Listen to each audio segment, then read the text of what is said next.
যুক্তরাষ্ট্রের বিরুদ্ধে তীব্র প্রতিশোধের হুঁশিয়ারি দেওয়ার পর অবশেষে ইরান সরাসরি ক্ষেপণাস্ত্র হামলা চালিয়েছে কাতারে অবস্থিত মার্কিন সামরিক ঘাঁটি আল উদেইদের উপর। সোমবার দোহার আকাশে একের পর এক বিস্ফোরণের শব্দে কেঁপে ওঠে কাতার। কিছুক্ষণের মধ্যেই ইরানের সেনাবাহিনী আনুষ্ঠানিকভাবে ঘোষণা করে তারা ধ্বংসাত্মক ও শক্তিশালী ক্ষেপণাস্ত্র হামলা চালিয়েছে যুক্তরাষ্ট্রের ঘাঁটিতে। উল্লেখ্য, আল উদেইদ হল মধ্যপ্রাচ্যের সবচেয়ে বড় মার্কিন ঘাঁটি। পারস্য উপসাগরের তীরে অবস্থিত এই ঘাঁটি থেকেই যুক্তরাষ্ট্র পরিচালনা করে তার আঞ্চলিক সামরিক অভিযান।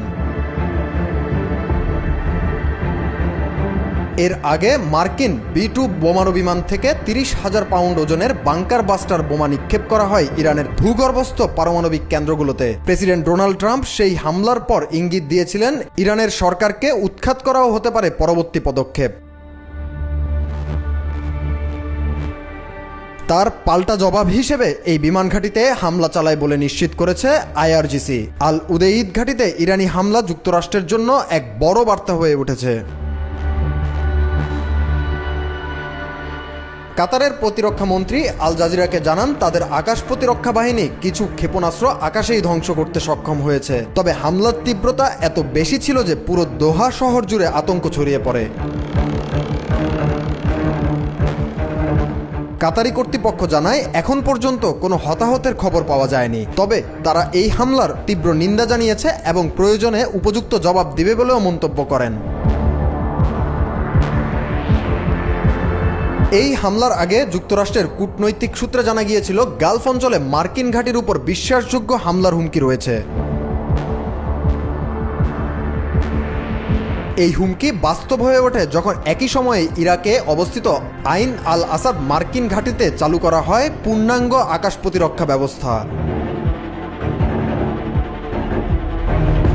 ওয়াশিংটনে হোয়াইট হাউস ও পেন্টাগন যৌথভাবে আল উদেইদ ঘাঁটির পরিস্থিতি পর্যবেক্ষণে নিয়েছে সর্বোচ্চ সতর্কতা। ইতোমধ্যেই যুক্তরাষ্ট্রের দূতাবাস কাতারে অবস্থানরত মার্কিন নাগরিকদের শেল্টার ইন প্লেস নির্দেশনা দিয়েছেন। এরই মধ্যে কাতার সাময়িকভাবে বন্ধ করে দিয়েছে তাদের আকাশসীমা।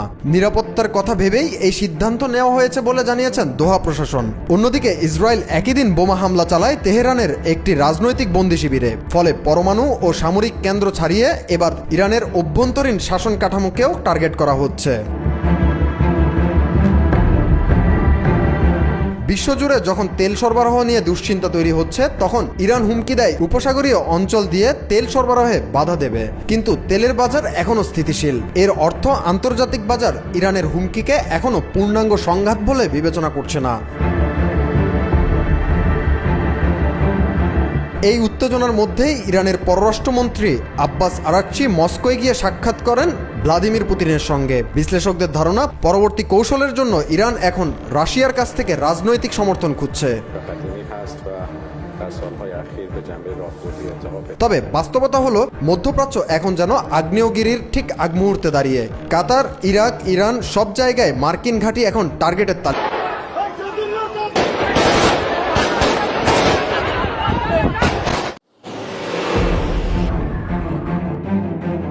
যুক্তরাষ্ট্রের বিরুদ্ধে তীব্র প্রতিশোধের হুঁশিয়ারি দেওয়ার পর অবশেষে ইরান সরাসরি ক্ষেপণাস্ত্র হামলা চালিয়েছে কাতারে অবস্থিত মার্কিন সামরিক ঘাঁটি আল উদেইদের উপর। সোমবার দোহার আকাশে একের পর এক বিস্ফোরণের শব্দে কেঁপে ওঠে কাতার। কিছুক্ষণের মধ্যেই ইরানের সেনাবাহিনী আনুষ্ঠানিকভাবে ঘোষণা করে তারা ধ্বংসাত্মক ও শক্তিশালী ক্ষেপণাস্ত্র হামলা চালিয়েছে যুক্তরাষ্ট্রের ঘাঁটিতে। উল্লেখ্য, আল উদেইদ হল মধ্যপ্রাচ্যের সবচেয়ে বড় মার্কিন ঘাঁটি। পারস্য উপসাগরের তীরে